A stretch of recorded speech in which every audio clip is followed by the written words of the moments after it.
Alright, Ocean Course at Q Island. Let's see what the water looks like. The hurricane is probably 150 miles west of here.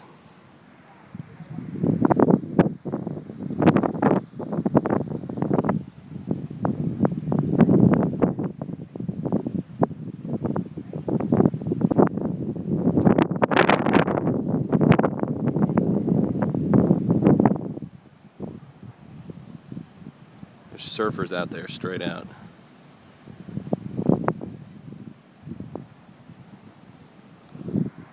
There's some waves breaking. It has to be a mile offshore, straight out there. It's amazing.